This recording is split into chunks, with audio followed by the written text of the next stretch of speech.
जय हिंद दोस्तों। आज मैं बहुत ही महत्वपूर्ण जानकारी लेकर आया। देखिए, जो भी लोग लोन लेते हैं, अब लोन तो आप जानते हैं कि बहुत प्रकार के होते हैं। बिजनेस लोन होता है, होम लोन होता है, पर्सनल लोन होता है। इसके अलावा बहुत सारे लोन होते हैं, मॉर्गेज लोन होता है। इसके अलावा प्राइवेट तौर पर लोग अनसिक्योर लोन बहुत तरह के लेते हैं। तो कोई भी लोन हो, किसी प्रकार का आपने लोन ले रखा है और होता क्या है कि किसी कारणवश आप ईएमआई नहीं दे पाते हैं, पैसा नहीं चुका पाते हैं, ईएमआई फेल होता रहता है, किस्त फेल होता रहता है, इंस्टॉलमेंट फेल होता रहता है। तो क्या करेंगे आप कि आप उससे बच जाएंगे। इसीलिए आरबीआई ने सेटलमेंट का ऑप्शन बनाया है। इससे पहले भी था सेटलमेंट, लोग सेटलमेंट करते थे बैंक से। लेकिन सेटलमेंट में क्या था, क्या है, ये जो लोन बराबर लेते हैं, जो लोन का सामना करते हैं, जिनका बिजनेस करते हैं, लोन का हमेशा लेन देन करते रहते हैं, उनको ये सब पता है कि सेटलमेंट होता क्या है। लेकिन आम नागरिक को ये सब पता नहीं है। बहुत सारे लोग जो मिडिल क्लास लोग हैं, छोटे व्यवसायी है, छोटे मोटे लोन लेने वाले हैं, छोटे मोटे होम लोन लेने वाले हैं, माइक्रो लोन लेने वाले, उन्हें पता ही नहीं है कि बैंक का सेटलमेंट क्या होता है, आरबीआई का सेटलमेंट क्या होता है। हालांकि अभी हाल ही में आरबीआई सेटलमेंट में बहुत सारे बदलाव किया है और नया कानून लाया है। मैं इस पर पूरा चर्चा करूंगा। आप लोन अगर ले रखे हैं, लेने वाले हैं या पहले ले चुके हैं, आपको ये वीडियो देखना बहुत जरूरी है। भविष्य में आपको काम आएगा। आपको नहीं, आपके रिश्तेदार, दोस्त, किसी के भी काम आ सकते हैं। किसी को भी आप सलाह दे सकते हैं, बता सकते हैं इसके बारे में। आगे बढ़ने से पहले रिक्वेस्ट करूंगा, वीडियो को लाइक कीजिए। मन में कोई सवाल प्रश्न रह जाएगा, कमेंट बॉक्स में लिखेंगे। इसी प्रकार से फिर आपके लिए भी वीडियो बना दूंगा। आते हैं सीधे मुद्दा पर। मैं आपको बता दूं कि कोई भी लोन आपने लिया, मैंने बताया आपको कि होम लोन भी हो सकता है, पर्सनल लोन भी हो सकता है, बिजनेस लोन भी हो सकता है, या फिर मॉर्गेज लोन हो सकता है, बहुत तरह का लोन हो सकता है और भी बहुत सारी लोनें हैं। तो लोन जो आप लेते हैं तो समय समय पर इंस्टॉलमेंट जमा करते हैं। आपने देखा होगा, एक इंस्टॉलमेंट अगर आपका फेल हो जाता है, बैंक से फोन आना स्टार्ट हो जाता है, फाइनेंस कंपनी से फोन आना स्टार्ट हो जाता है, जहां से भी आपने लोन लिया है वहां से परेशान करना आपको स्टार्ट कर दिया जाता है। क्यों? क्योंकि उन्हें समय पर पैसा चाहिए। हालांकि इससे आपका भी बेनिफिट है। अगर समय पे आप पैसा जमा करते हैं, समय पर इंस्टॉलमेंट जमा करते हैं, आपका वैल्यू अच्छा रहता है, सिविल स्कोर अच्छा रहता है, क्रेडिट स्कोर अच्छा रहता है, भविष्य में आपको लोन लेने में दिक्कत नहीं आती। लेकिन ये होता है, सबके साथ होता है। जरूरी नहीं कि 5 साल के लिए कोई व्यक्ति लोन लिया है, 10 साल के लिए लोन लिया है, 2 साल के लिए लोन लिया है, रेगुलर पैसा है, रेगुलर पैसा जमा करे। कभी कभी ऐसा होता है कि इंसान दिवालिया हो जाता है। अब दिवालिया क्या होता है समझ लीजिए। जैसे कि आप कोई व्यवसाय चला रहे हैं लोन लेके, बिजनेस चला रहे हैं, या आपने कोई काम किया पर्सनल लोन लेके, और हुआ क्या कि आपका बिजनेस डूब गया, आपका व्यवसाय डूब गया, आपने जहां पैसा लगाया था वहां डूब गया, आपका बिजनेस नहीं चल रहा, इनकम का साधन आपका खत्म हो गया, अर्न का साधन खत्म हो गया। कहाँ से इंस्टॉलमेंट जमा करेंगे, कहाँ से ईएमआई जमा करेंगे, कहाँ से किस्त जमा करेंगे? नहीं हो पाता है। लोग इसी मजबूरी में, बहुत सारे लोग, परिस्थिति को समझता हूँ, बहुत सारे लोग ऐसा है जो बुरा वक्त में पैसा नहीं जमा कर पाते। अब होता क्या है, बैंक की तरफ से प्रेशर आने लगता है, दबाव आने लगता है। बैंक इस बात को नहीं समझता है, फाइनेंस कंपनी इस बात को नहीं समझती है। यहाँ तक कि उसका एग्जीक्यूटिव है, गाली गलौज पे उतारू हो जाता है, धमकाने लगता है। फिर भी बंदा कहाँ से पैसा जमा करेगा? हो जाता है बंदा डिफॉल्टर, डिफॉल्टर हो जाता है, लोन नहीं दे पाता है। कितना भी कुछ भी कर ले, किसी के पास इनकम का साधन नहीं है, इनकम का सोर्स नहीं है, पैसा आने का कहीं से सोर्स नहीं है, कहाँ से जमा करेगा? बंदा नहीं कर पाएगा। और उसकी मजबूरी को बैंक, फाइनेंस कंपनी या कोई नहीं समझता है। जो स्टाफ होते हैं, जो रिकवरी के लिए जाते हैं, उनको तो और नहीं समझदारी होता है, क्योंकि उनको जो ड्यूटी होता है वो निभाते रहते हैं। वो पर्सनली किसी से अटैचमेंट नहीं होता है, वो अपना ड्यूटी निभाते रहते हैं। उनको प्रेशर करने के लिए भेजा जाता है, वो करते रहते हैं। आते हैं, अब आपको बताते हैं कि आप डिफॉल्टर हो गए हुए हैं। जब भविष्य में कभी ऐसी परिस्थिति आए, आप डिफॉल्टर हो गए हुए हैं, जानबूझ के तो होंगे नहीं, लेकिन अगर हो जाए तो इसके लिए क्या होता है, जब ज्यादा दिन हो जाता है, आपको डिफॉल्टर घोषित कर दिया। अब मान लीजिए सिक्योर लोन नहीं है, जैसे कि होम लोन होता है, उसमें डिफॉल्टर बंदा हो जाता है। इस बात को भी समझिए, होम लोन लेता है कोई, उसमें डिफॉल्टर हो जाता है बंदा, तो उसमें क्या होता है, 3 महीने के बाद, 3 महीना किस्त आप नहीं देते हैं, तो तीसरा महीने के बाद आपका लोन एनपीए में चला जाता है, नॉन परफॉर्मेंस एसेट। और होता क्या है, उसके बाद बैंक आपको नोटिस करती है या फाइनेंस कंपनी आपको नोटिस करती है। आप जवाब नहीं दे पाते, पैसा नहीं जमा करते, फिर दूसरा नोटिस आता है। तीसरा नोटिस में आपको ऑक्शन में चला जाता है आपका प्रॉपर्टी, क्योंकि आपका पेपर जमा होता है, प्रॉपर्टी का पेपर जमा होता है। जहां होम लोन लेकर आपने मकान बनाया है, वो पेपर जमा होता है, उसके बाद ऑक्शन में चला जाता है, मतलब वो नीलाम करने की प्रक्रिया में चला जाता है। लेकिन आपको मौका दिया जाता है 3 महीना, तो ऐसे 2 महीना और मौका दिया जाता है कि उसके बीच में कुछ पैसा भी आप जमा करके एनपीए खत्म कर सकते हैं, फिर से स्टार्ट कर सकते हैं। तो उसमें भी सेटलमेंट का ऑप्शन है, लोग करते हैं सेटलमेंट का। मैं सेटलमेंट पे भी बात कर रहा हूँ, पहले ही समझ लीजिए, तो ऑप्शन में चला जाता है।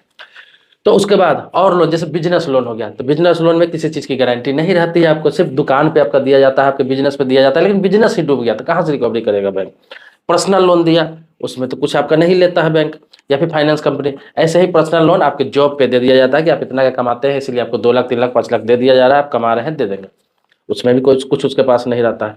तो जब आप डिफॉल्टर होते हैं, जब आप डिफॉल्टर हो जाते हैं, तो उसके पास ऑप्शन नहीं बचता है, क्या रिकवरी करेगा आपका, सिर्फ धमका सकता है या फिर सिर्फ आपको डरा सकता है।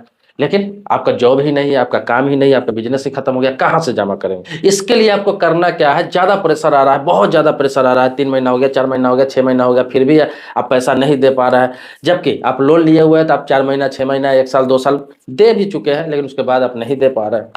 आपको करना क्या है, सीधा जाके बैंक मैनेजर से बात करना है। आपको डरना नहीं है, भागना नहीं है, इससे पीछा नहीं छुड़ाना है, आपके पास ऑप्शन ही नहीं है। क्यों, डरने से क्या होगा, और ज़्यादा प्रेशर किया जाएगा, लगेगा जानबूझ के बंदा नहीं आ रहा है, जानबूझ के भाग रहा है, जानबूझ के पैसा नहीं दे रहा है। आपको बैंक मैनेजर से मिलना है, बैंक मैनेजर से मिलेंगे, वहाँ जाकर बोलना है कि भाई सेटलमेंट मुझे करना है, आप सेटलमेंट करिए, मेरे पास ऑप्शन दूसरा नहीं है। नहीं तो आप चुपचाप बैठ भी जाइएगा, आप जवाब नहीं दीजिएगा, कुछ रिएक्शन नहीं दीजिएगा, तो लास्ट में आपको ऑप्शन भेजा जाएगा कि आप सेटलमेंट कर लीजिए।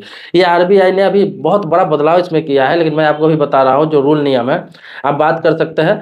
तो वो हो सकता है कि आगे बात करें, आगे अपनी कंपनी से बात करें, और हो सकता है कि आपको समय दे, मतलब उस लोन को और आगे बढ़ा दे, समय, लोन को आगे बढ़ा दिया जाता है। जैसे 6 साल का लोन, 5 साल का लोन, आप 2 साल पूछ चुकता कर चुके हैं, उसके बाद पैसा नहीं हो पाया, 6 महीना 5 महीना का किस्त गिरा हुआ है, आप उन्हें कह सकते हैं कि इस लोन को आप 6 साल के लिए कर दीजिए, मुझे 1 साल मुझे गैपिंग दे, क्योंकि 1 साल मुझे बिजनेस का कोई भी साधन नहीं है, पैसा आने का कोई भी कहीं भी साधन नहीं है, मैं आपको नहीं दे पाऊंगा, कुछ भी कर ले कहाँ से दे पाऊंगा, मेरे पास ऑप्शन ही नहीं है। तो वो क्या करेंगे, आपको सेटलमेंट करेंगे, लोन का समय बढ़ा देंगे, 1 साल आपको गैपिंग कर देंगे, समय कम कर देंगे, थोड़ा इंटरेस्ट बढ़ जाता है 1 साल का, और आपको समय दे दिया जाएगा कि हाँ आपने 6 महीना जमा नहीं किया है, चलो 6 महीना और आपसे लोन नहीं लिया जाएगा, अब अगले 4 साल या 5 साल तक रेगुलर और बचा हुआ है वो जमा आपको करना पड़ेगा।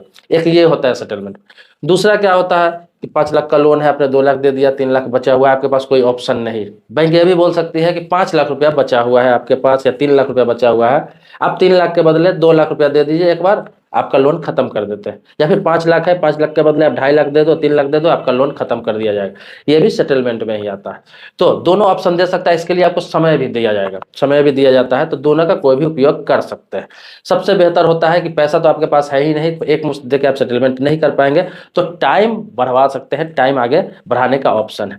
अभी आरबीआई ने हाल ही में इसी महीने दिसंबर 2022 में, 1 दिसंबर 2022 से ये लागू होगा, क्या किया है कि आपका अगर लोन है किसी भी बैंक में, आप डिफॉल्टर हो गए, पैसा नहीं दे पा रहा है, ईएमआई नहीं दे पा रहा है, साफ 6 महीना 1 साल नहीं दे पा रहा है, आपका कुछ जमा भी वहाँ नहीं है कि नीलाम करेगा या कुछ करेगा, या फिर मॉर्गेज कुछ रखा हुआ नहीं है जो आपको ऑक्शन करके नीलामी करके वो वसूल लेगा। तो इसमें क्या कर रही है कि अब आप वहाँ पे बैंक में जाके बोलेंगे कि भाई साहब मेरे पास कोई ऑप्शन नहीं है, मैं कुछ नहीं कर सकता हूँ, मेरे पास बिजनेस नहीं है, साधन नहीं है इनकम का। तो अब क्या करेगा, वो आरबीआई को फॉरवर्ड करेगा, आरबीआई को फॉरवर्ड करेगा, और आरबीआई के पदाधिकारी अब आएंगे, वहाँ से जो स्टाफ होंगे वो आएंगे, आपका वेरिफिकेशन करेंगे, इंक्वायरी करेंगे कि सच में आपके पास इनकम का साधन नहीं है, या फिर आपके पास कोई व्यवसाय नहीं है, या फिर आपके पास जॉब नहीं है, या फिर था खत्म हो गया। अगर ये सत्य पाया गया तो वो ऑडिट करेंगे, एक तरह से वो थर्ड पार्टी कंपनी होगी, आप समझ लीजिए इस बात को, थर्ड पार्टी कंपनी होगी, ना वो आरबीआई का आदमी होगा, ना वो बैंक का आदमी होगा, आरबीआई हायर किया हुआ जो थर्ड पार्टी कंपनी होगी वो इंक्वायरी करेगी आपका, देखेगा अगर सत्य पाया गया तो आरबीआई फिर बैंक को रिपोर्ट करेगा, और बैंक को कहा जाएगा कि सही में ये व्यक्ति दिवालिया हो गया हुआ है, इसके पास साधन नहीं है, पैसे देने के लिए कोई इनकम का साधन नहीं है, कोई अर्न नहीं है, जॉब नहीं है, आप इसका सेटलमेंट करिए, या तो लोन आगे बढ़ाइए उसी प्रक्रिया को, या तो लोन आगे बढ़ाइए या फिर एक मुश्त लेके इसको खत्म करिए, अगर ऑप्शन इसके पास है तो दोनों ऑप्शन आपको दिया जाएगा। पहले क्या था कि आप बैंक में डायरेक्ट जाते थे, वो नहीं सुनता था, कुछ भी कहते थे नहीं सुनता है, लेकिन अब आपको ऑप्शन दिया गया कि आपके पास अगर नहीं है, पैसा नहीं है, नहीं दे पा रहे, 6 महीना 1 साल हो गया हुआ है, बहुत प्रेशर आ रहा है, आपको परेशान किया जा रहा है, बेइज्जती किया जा रहा है, आप डायरेक्ट बैंक में जाकर बात कर सकते हैं कि आरबीआई का रूल है, आरबीआई ने ऐसा गाइडलाइन जारी किया है, आप मुझे समय दे, लोन मेरा बढ़ा दे, अगर 5 साल का है मुझे 7 साल का कर दे, 8 साल का कर दे, 6 साल का कर दे, मुझे 1 साल समय दे, 6 महीना और पैसे नहीं दे पाऊंगा, 1 साल और पैसे नहीं दे पाऊंगा, उसके बाद रेगुलर मैं जमा कर दूंगा। तो ये ऑप्शन हो सकता है आपका, किया जा सकता है, या फिर आपके पास कहीं से व्यवस्था हो रहा है, कहीं से भी कोई रिश्तेदार हो, कहीं से भी आप ले सकते हैं 2 महीने बाद, 4 महीने बाद एक मुश्त पैसा, तो आपका 5 लाख 6 लाख रुपया लोन इंटरेस्ट लेकर हो रहा है, तो बैंक ऑप्शन दे सकती है आपको कि एक बार आप 3 लाख रुपये मुझे दे दे, 5 लाख रुपये आपको छोड़ दिया जाएगा, कोई नहीं, आपका लोन खत्म कर दिया जाएगा। आप पैसा जमा करें और एनओसी वहाँ से ले लें। पहले उनसे बात करें कि एनओसी मुझे चाहिए, एनओसी ले लें, पैसा जमा कर दें, कोई दिक्कत नहीं होगा। जमा करेंगे एनओसी आपको मिल जाएगा, लोन आपका खत्म हो जाएगा। तो ये सब बहुत सारा ऑप्शन है, तो आप जाके ऐसा बात कर सकते हैं। ये नहीं कि आपको प्रेशर किया जा रहा है, आपको अपशब्द बोला जा रहा है। अब तो ऐसा हो गया कि अपशब्द नहीं बोल सकता है, ना आपसे गाली गलौज किया जा सकता है। ये सब आरबीआई का नया रूल है। ना गाली गलौज कर सकता है, ना अपशब्द बोल सकता है, ना ही 9 बजे से पहले आपको कोई बैंक फोन कर सकता है, ना फाइनेंस कंपनी, ना ही शाम को 7 बजे के बाद आपको डिस्टर्ब कर सकता है। किसी भी काम में फोन करके आप बोल सकते हैं कि 9 बजे के बाद या 7 बजे से पहले फोन करिए, इज्जत से। अगर बदतमीजी करता है तो आप रिकॉर्ड कर सकते हैं उसका, मैसेज करता है तो उसका आप स्क्रीनशॉट रख सकते हैं और उसको कार्रवाई के लिए आरबीआई के सचेत पोर्टल पर आप वहाँ पे भेज सकते हैं, या फिर बैंकिंग लोकपाल में भी शिकायत कर सकते हैं। बहुत सारा प्लेटफॉर्म आ गया हुआ, या फिर डायरेक्ट आरबीआई की वेबसाइट पर भी जाके आप शिकायत कर सकते हैं। तीनों वेबसाइट मैं आपको बता सकता हूं। तीनों वेबसाइट का नाम आप देख सकते हैं स्क्रीन में, मैं आपको बता रहा हूं, www.sachet.gov.in। दूसरा वेबसाइट है www.rbi.gov.in। तीसरा वेबसाइट है www.bankinglokpal.gov.in। तो ये सब वेबसाइट है जहां पर जाके आप कंप्लेन दर्ज करा सकते हैं। लेकिन इसमें आपकी गलती नहीं हो, सही में आप डिफॉल्टर हो गए हुए हैं, कोई इनकम का साधन नहीं है, आपका बिजनेस डूब गया हुआ है, कोई कहीं जॉब नहीं है, तो आप शिकायत कर सकते हैं। आपको गाली बक्का जा रहा है, धमकाया जा रहा है, आपको बिना समय, मतलब बिना समय ऑफिशियल टाइम के बाद भी आपको रात में फ़ोन किया जा रहा है, सुबह में फ़ोन किया जा रहा है, तो आप इसका शिकायत कर सकते हैं। और वहाँ भी लिख सकते हैं कि मैं सेटलमेंट करना चाहता हूँ, मैं सेटलमेंट अगर हो जाए तो मेरे लिए बेहतर होगा, क्योंकि मेरे पास कोई ऑप्शन नहीं है। तो ये दिमाग में रखें, ये ध्यान में रखें, बैंक हो, फाइनेंस कंपनी हो, कोई भी प्राइवेट कंपनी हो, कोई भी हो, अगर लोन आपको दे रही है तो लोन छोड़ेगी नहीं। आपको आज न कल, चाहे 5 साल बाद हो, 10 साल बाद हो, जितना इंटरेस्ट लेकर हो जाए, वो पैसा आपको देना ही होता है किसी भी हालात में। मैं आपको सजेस्ट करना चाहूँगा कि आप लोन तभी ले जब आप देने में सक्षम हो। बहुत ज़्यादा मजबूरी है तो ही लोन ले। लोन ले रहे हैं तो कोशिश करें समय पे अदा करें। अगर नहीं अदा कर पा रहे, कुछ जमा करने के बाद आप दिवालिया हो गए हुए हैं, तो आप भागे नहीं, इससे सेटलमेंट करें, ये ऑप्शन है। नहीं मालूम है तो आप जान गए होंगे। और भी इसके बारे में विशेष जानकारी चाहते हैं, कुछ नया कुछ पूछना चाहते हैं, जानना चाहते हैं, जो मैं नहीं बता पाया हूँ, भूल गया हूँ, या फिर मैं उस पर रिसर्च नहीं किया हूँ, तो आप पूछेंगे तो मैं फिर से जानकारी इकट्ठा करके फिर नया वीडियो बनाऊंगा, या फिर आपको जवाब देने का कमेंट बॉक्स में ही प्रयास करूंगा। आप मेरे नए सब्सक्राइबर हैं, मतलब पहली बार चैनल पे आए हैं, वीडियो देख रहे हैं, तो चैनल को सब्सक्राइब कर लीजिए, बगल में बेल घंटी उसको दबा लीजिए, ताकि समय समय पर आपको वीडियो मिलता रहे। लेकिन मेरे पुराने सब्सक्राइबर हैं, इसके लिए कोटि कोटि धन्यवाद देता हूँ। मिलते हैं नेक्स्ट वीडियो में एक नए मुद्दे के साथ, जो आप ही के मुद्दा होगा। तब तक के लिए शुक्रिया, धन्यवाद, जय हिंद दोस्तों।